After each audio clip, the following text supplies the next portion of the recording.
Olá, alunos! Vamos para a nossa 143ª aula de língua portuguesa. Eu sou a professora Rosa Helena Bueno. Parabenizo sempre vocês no início da aula para expressar o meu sentimento de admiração e apreciação pela sensibilidade que vocês têm para com a formação intelectual de vocês. Estão no caminho certo, com certeza. Parabéns, ok? Vamos então para a nossa aula de hoje. Hoje a gente continua estudando crônica, mas não vai ficar cansativa a aula, porque nós vamos aprofundar e vamos trazer novos elementos para contribuir com o aprendizado de vocês. Né? A gente vem discutindo a questão dos gêneros textuais nas aulas de língua portuguesa, né? Então vocês já aprenderam sobre diversos gêneros. A gente já trabalhou fragmento de romance, já trabalhamos contos, já trabalhamos crônicas também, poesias, né? E a gente vai sempre a cada aula trazendo algumas novidades, né? Para a gente aprimorar aí os nossos conhecimentos na área de letras, de linguística e de literatura, certo? Isso tudo sempre contribui para que vocês ampliem o repertório cultural de vocês, ampliem aí a enciclopédia individual linguística de vocês, né? E façam reflexões aí sobre a nossa existência, né? Sempre com muita criticidade, sempre com muita reflexão a respeito dos fenômenos, ok? Então a literatura está aí, né, para fazer esse diálogo com mais áreas de conhecimento, né? Porque a literatura ela permite a gente se interessar por estudar mais sobre história, sobre antropologia, sociologia, filosofia. Ela faz esse diálogo muitas vezes com a geografia também, né? Então ela traz ali uma possibilidade interdisciplinar da gente repensar conceitos também de outras ciências, né? De outros campos do conhecimento, com as artes e etc. Né? Então é um campo muito rico de aprendizado. Parabéns, vamos pegar os materiais e mãos à obra. Os objetivos da nossa aula de hoje consistem em reconhecer os elementos composicionais do gênero crônica. A gente vai trabalhar mais essa questão das características, né? Hoje nós vamos identificar a intertextualidade, né? Aquilo que ocorre entre os textos literários, né? Como que um texto dialoga com outro texto. Como que ele traz elementos, personagens, situações que estavam presentes em outro texto literário, muitas vezes presentes em um poema, presentes em um romance, em um conto, né? E aí faz com que o leitor, às vezes, fique curioso por conhecer outras histórias da literatura, né? Por conhecer outros contos, outras crônicas, outros romances, outros textos literários. Então a gente vai trabalhar mais essa questão da intertextualidade. E vamos refletir sobre algumas classificações de crônicas. Olha que interessante, elas têm ali algumas categorias de análise, né, com cada classificação com alguns elementos que são detalhes, que são características ali e que classificam as crônicas. A gente vai aprender um pouquinho sobre isso também, ok? Então o que é crônica mesmo, para a gente retomar? Então, a crônica é uma palavra que vem do latim, né? Crônica, antigamente era escrito assim lá no latim, ó, com C-H-R-O-N, né? E C-A, muito parecido, só acrescenta o H e não tinha o acento circunflexo no O. E refere-se a um registro de eventos marcados pelo tempo cronológico. E vem do grego cronos, com K-H-O-N-O-S, vejam lá. Então, significa tempo, se refere ao deus Cronos. Lembram-se da mitologia grega? Na mitologia grega, o deus do tempo é chamado de deus Cronos, né? Então, a crônica, ela se refere a um evento em um determinado tempo, a um acontecimento, né? Geralmente alguma coisa do cotidiano, do dia a dia, né? Está relacionado ao tempo. Então, a gente tem que a palavra crônica se originou aí, né, de Cronos, que é o deus do tempo. Então, geralmente é um gênero textual curto e escrito em prosa, né? Então não é em poesia. O que significa ser um texto escrito em prosa? Significa que no papel a disposição gráfica das letras e das palavras vai utilizar a linha inteira, diferente da poesia, que na poesia a gente percebe que cada verso ela tem ali às vezes ocupa uma linha e nem sempre esse verso vai até o final da linha, né? Porque os versos têm que respeitar a metrificação, né? E as quantidades de sílabas métricas. Então, às vezes você tem poema que vai até a metade de uma linha, às vezes antes da metade e às vezes um pouquinho mais. Terminou ali o verso, mesmo que haja espaço na linha, o escritor vai para a linha seguinte para poder ter harmonia, sonoridade, ritmo, entonação, a poesia. Agora, a crônica não é escrita em poesia, né? Ela é um texto em prosa, assim como o romance, como o conto, né? As novelas são escritas em prosa. E vocês, na maioria das vezes, que são solicitados a produzir um texto, né? Se o professor pede um texto dissertativo, um texto de opinião, ou um texto descritivo, um texto narrativo, enfim, ele vai pedir esse texto em prosa, né? Quando vocês escrevem um bilhete para alguém, agora a gente escreve muito e-mail, né? E vocês mandam esses bilhetes agora via WhatsApp. Esses bilhetes que vocês escrevem via WhatsApp, esses recados são feitos em prosa. Dificilmente vocês vão escrever poesia. Se escrever poesia, então vocês já sabem que a poesia não utiliza a linha toda, o que seria referente a uma linha inteira, né? Ela ocupa às vezes a metade da linha, um pouco mais ou um pouco menos, tem uma disposição gráfica diferente no local onde será escrita, certo? Também a crônica é veiculada nos meios de comunicação, como jornais, revistas, né? A gente tem agora os jornais eletrônicos que a gente pode acessar nos sites, né? E as revistas eletrônicas também têm muito sido utilizadas para leituras. Então, a gente tem que geralmente a crônica é veiculada nesses meios de comunicação em especial, né? E aborda situações corriqueiras do cotidiano, como a gente já viu, do dia a dia, aqueles acontecimentos, né, que são ali do dia a dia. E os tipos de crônicas, então, conforme eu anunciei no início da aula. Então, olha, a gente tem a crônica lírica. Revela os sentimentos do narrador por alguém, algum animal ou algum elemento da natureza.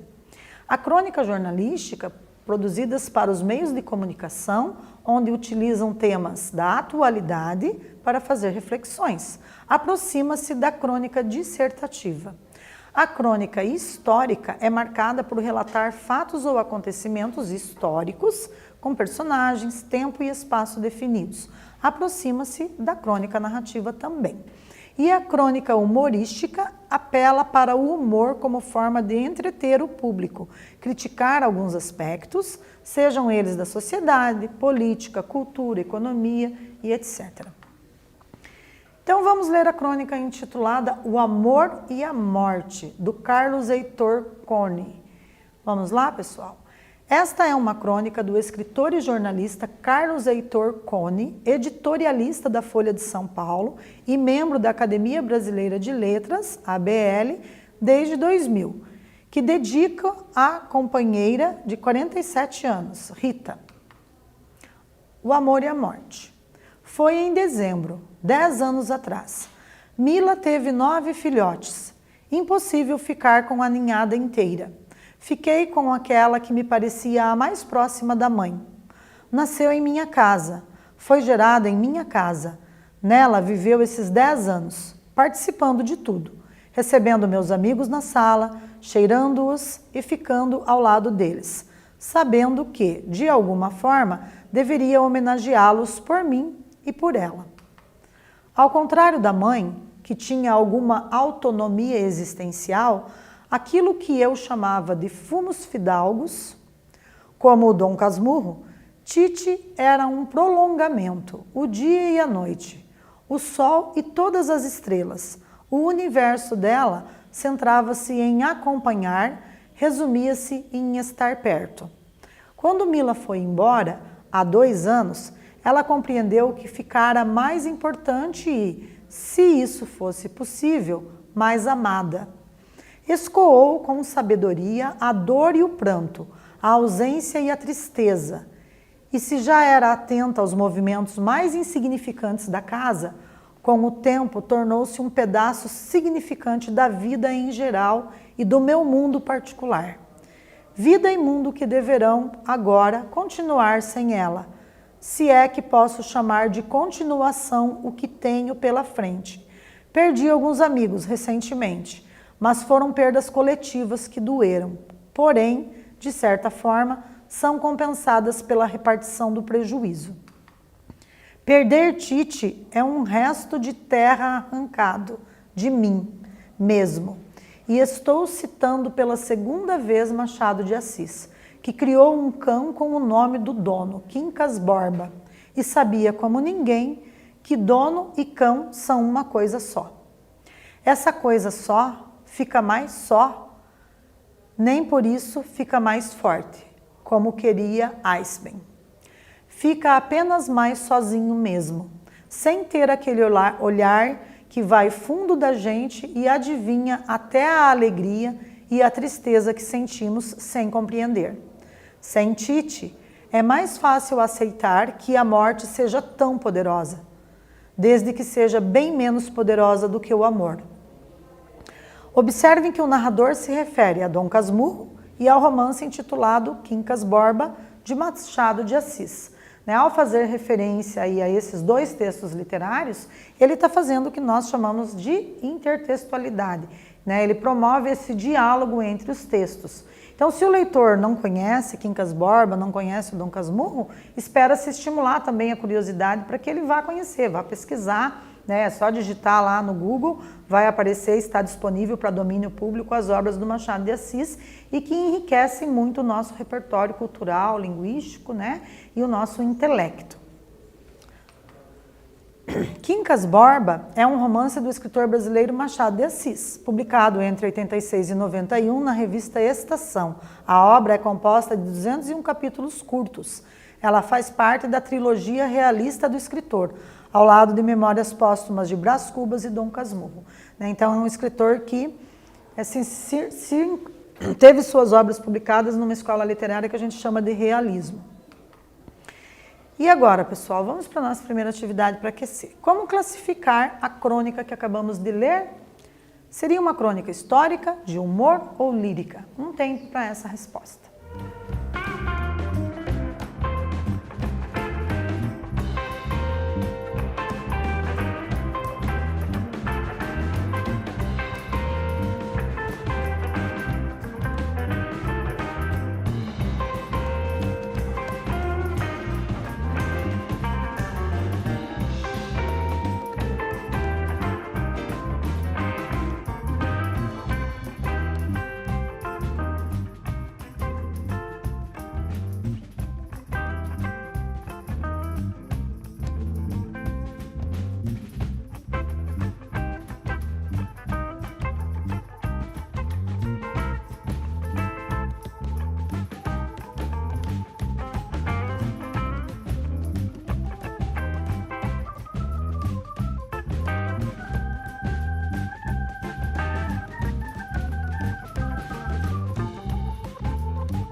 E aí, galera, como vocês assinalaram aí, qual a alternativa?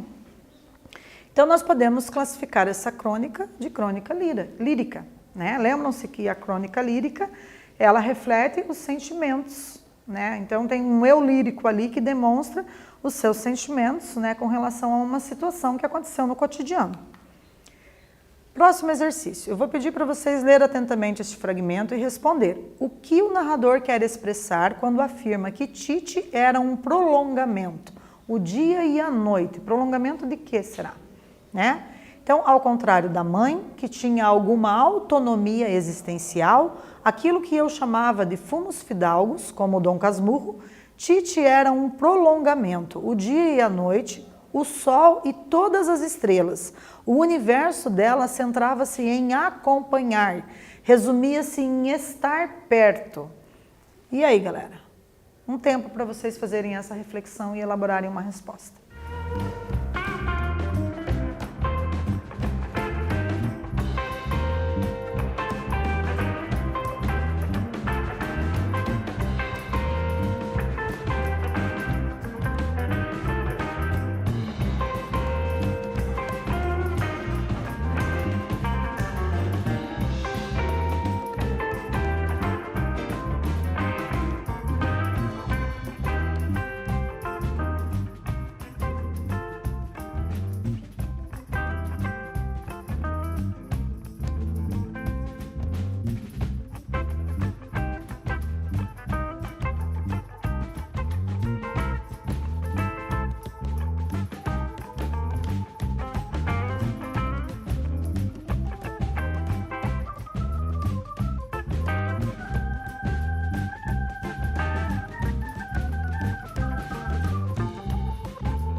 Retornando então, pessoal, a gente pode ter como sugestão de resposta dizer que Tite representava uma parte da existência desse narrador, desse eu lírico, né? Era muito importante e sua partida o deixou muito triste. A gente pode perceber, né? Porque quando ele diz é um prolongamento o dia e a noite, né? Então está afirmando que é um prolongamento da existência dele, né? De tão importante que era na vida dele. Próximo exercício. O que essa frase pode expressar? Perder Tite é um resto de terra arrancado de mim mesmo. E agora? Será que isso ilustra a dor imensa de ter perdido um ente muito importante? A preocupação com o planeta Terra? Ou a comparação entre o amor e as questões ambientais? Um tempinho, essa tá fácil.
E aí, pessoal, então, quem assinalou a letra A, né? Nessa frase, perder Tite é um resto de terra arrancado de mim mesmo. Então, a gente tem a dor imensa de ter perdido um ente muito importante. Próxima atividade. Há uma figura de linguagem presente nesta frase, nas palavras sublinhadas. Identifique qual. Tite era um prolongamento, o dia e a noite. E agora, dia e noite são palavras usadas como metáfora, pois aparece como comparação? Dia e noite são palavras de sentido contrário, por isso é antítese, ou expressam pleonasmo vicioso, como entrar para dentro, subir para cima e sair para fora. A gente já tem estudado as figuras de linguagem, vamos ver como que está a memória de vocês e a capacidade de inferir uma possível alternativa aí.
E aí, galera, acertou quem considerou?